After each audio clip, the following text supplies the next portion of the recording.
It's Tuesday morning, and I didn't sleep at all last night, but for all the wrong reasons. So, I took a video last night, and of course you couldn't see anything because it was dark. And I took a video this morning, and it didn't really show as much as I wanted to show. And I kind of got frustrated. But anyway, if you remember the last video, it showed us in this beautiful anchorage, and I came around the corner so I'd get out of the chop that was coming around there, and it was flat, calm, and it was wonderful, and we were waiting for the Irish to show up, and they eventually showed up, and we cooked pizzas, and we had a great night. They went back to their boat, and I don't know what happened, but all of a sudden we got these, what we call a groundswell at home. And from 90 degrees out from where the other chop was coming from, just rolling into the anchorage. And this happened simultaneously when the wind let go completely, and there was no tide to speak of, no current.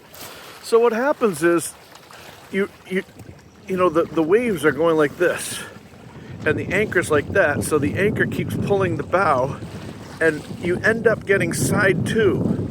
And so even though Paquita's almost 20 tons when she's loaded down, she lifts up, and the wave goes like that, and then she falls down the wave and then snaps back, and just, it's miserable. And so we're at anchor, and it was a miserable, miserable night. I got up and I tried to do an old trick where the anchor goes out this way, and you haul in a little chain, you tie a line on there, and you run it all the way back to the stern. Then you put chain out so that your anchor will be over here, and the line goes over here and holding your stern that way, and then the chain goes across that way. So if the seas are coming this way and you're rolling like this, you go and point into the seas and you go like that. The only problem with that is that you need one of two, or even both. You need wind or current to get you going that way. I did that, and it just stayed there, and nothing really happened, and we just rolled and rolled and rolled, and oh my God, it was miserable. It was miserable. And it's kind of odd because you're in paradise. The water is beautiful. It's almost 85 degree water. Not a breath of wind, and the boat is rolling gunnel to gunnel. Oh my God, it was awful. Anyway, this morning I got up and we went around the peninsula to see if we could find some lee on the other side, and all this groundswell just would wrap right around the peninsula and come right back in. So I said, you know what, we'll just put, there's like 4 or 5 knots of wind coming this way at us, and Valencia's like 15 miles up that way. So I was like, we're not due to be into Valencia till tomorrow. But you know what? Valencia used to be a very expensive marina because they had the America's Cup up there, and I don't know what happened. I don't know if they priced themselves out, and because most of these marinas are all run by the state anyway. But you read some of the comments, and they say, ever since the America's Cup, it's awful. It costs 200 euros a night to keep a boat there. Well, I don't know what. Maybe it's because they had the big flood, so maybe the marinas tore up. I don't know what it is, but it's only like 31 euros a night, which I think is very, very good, especially for a place like Valencia that's supposed to be a real metropolitan area. It's supposed to be really nice, and the marina's supposed to be nice. So we were scheduled to be there for 4 nights, so that we get there and hang out with my cousin and her husband, and I was just like, you know what? I'm so sick of this. I'm so sick. I don't know if you can see, but you can see there's still groundswell rolling this way. So I just started going that way, and I'm like, we'll get up there. If they let us in, I'm sure they won't have a problem with it. I just don't want to go into the marina and go to one dock and then have to move and go to another dock for another 4 days after that. But yeah, for another $31, I think we'll go over there. Oh, somebody's yelling at me. Oh, she's got birds on her head. Those birds are going to fly away. She keeps trimming them every day, but they're flying more and more and more. They're going to fly right off the boat pretty soon. Anyway, yeah, so that's our plan. We're going to go up to Valencia. I've already sent them a message. We use an app called Navily. And you can use Navily all around the world. It's really popular here in the Med. Not all the marinas are on it, but even the marinas that don't use Navily, the information is on there, so you know who to email or call or whatever, and so that's kind of cool. But Navily's great. It works there, and it has all the particulars of your boat in there, so when you go there, when you get on there, you know exactly how much everything's going to be and how you're going to tie up and all that sort of stuff. So looking forward to that. So somebody who was, I think he said it was hot on the Connecticut shore. So somebody from the New England was writing, and I think they're relatively new to our channel because they were asking about how do we clear into ports, and I said that I would explain more about this in the next video, which would be now. So the short answer I told him was Schengen, and Schengen is the Schengen visa, which most Americans, or I think all Americans, and many first world countries have access to the EU, or it's not exactly the EU, it's the Schengen area in the EU area, which is most of the countries in the north part of the Mediterranean. With the exception, the only one that's not really there is like in Turkey, and like Montenegro, I think just came into the Schengen thing. I think Croatia wasn't, but it's been in the Schengen thing for a while now. But anyway, basically what it does is everybody in the Schengen zone is free to travel. It's kind of like if you're in Connecticut and you want to go to Massachusetts, you don't have to stop and show your passport. You just clearly go through there and you're fine. And that's fine. And so that's kind of what the Schengen did for everybody that is in the Schengen area. So all those countries that are in Schengen can do that. Now, people like us from the United States, they give us 90 out of a rolling 180 days. And so it's not like you can do 90 days and then step out and get back. In a 180-day period, you can only have spent 90 days in Schengen. So that's going to be a real issue for us. Now, there's a couple different ways that you can work around that. Traditionally, people used to go and they'd get to Greece, and by the time they got to Greece, they were out of their 90 days, and then they'd run up to Croatia and then get over to Turkey and all these other places. But that's really kind of gone away. That's not an option anymore. And it also requires you to be here for 2 seasons, which is something that I don't really want to do. So we are still hoping that I have this Italian shipping agent that's supposed to meet us in Monaco and ship and check us out of the Schengen zone and check us back in as a yacht in transit. And we have to go to Monaco because Monaco is not in the Schengen zone. So it's kind of confusing, I know. But anyway, as far as checking in with the countries, with the excuse me. Even though they're all the European Union and they're all in the Schengen thing, every country kind of interprets it a little differently. At least that's what I've read. And so far, excuse me.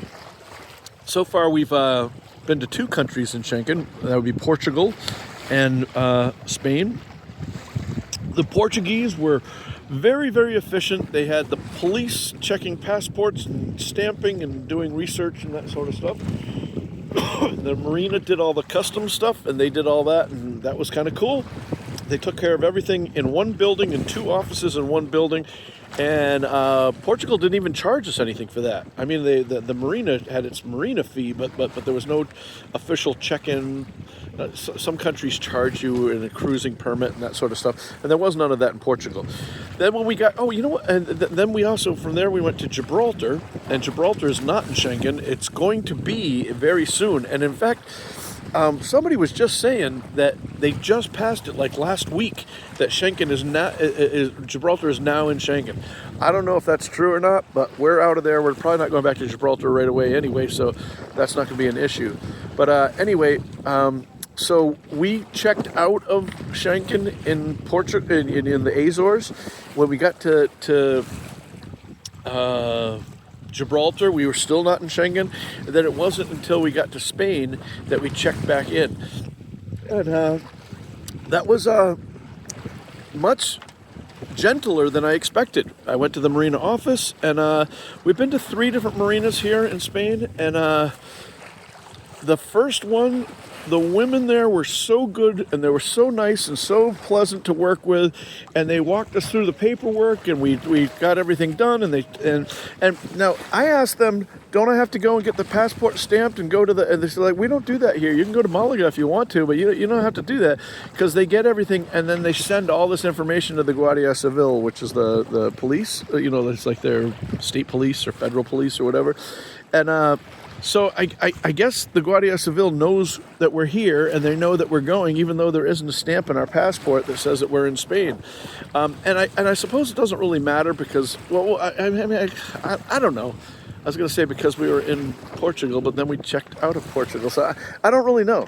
So who knows? Maybe we'll get thrown out. I don't think so. I think everywhere we, and then since then, every marina that we go, we give them, our boat's paperwork, our insurance paperwork, our passports, and they go and they take all, what was the last port of call, what's your next port of call, and they put that all into some database and ship it all off to, once again, I believe it's the Guardia Civil or whatever, and then we're on our way. And I can say that the other two marinas that we went to,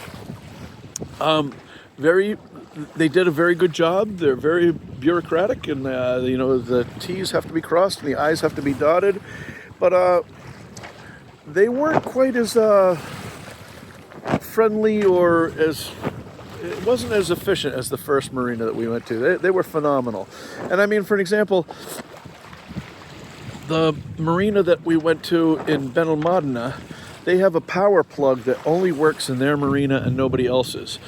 And then they have these cards that will get you in and out. So you got to pay 10 euros for a card to get you in and out of the marina, and then you got to pay 40 euros for a deposit for the plug.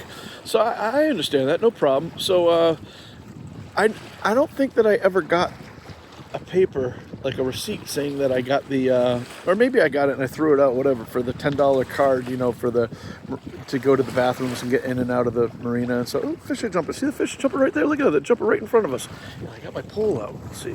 Maybe this will be the day. Oh, they're right here. Oh, look at that. Little skulls, little baby ones. Bigger ones chasing the little ones. But anyway, yeah, so, oh, God. Look at them. They're jumping right there. That's right where my hook is. They're going crazy right there. I can't catch anything out here. Well, the fish are safe from me, I guess. But, yeah, anyway, when it came time, I had the receipt for the plug. So I got my 40 euros back to get the plug back. But I couldn't find the receipt for the $10 card. So I gave them the card back.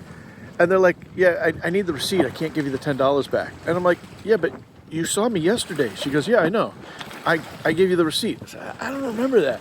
She goes, yeah, I don't know, but I'm sorry, without the receipt, I can't give it to you. I was just like, okay, whatever. So it's kind of weird. And it's like, not the end of the world, 10 euros is not worth not liking a place for it, but just so weird how odd that is. I mean, she obviously knew who I was. It's a card that only works for them. I'm giving the card back. Really weird. But anyway, as far as the check-in process, so far it's been very easy.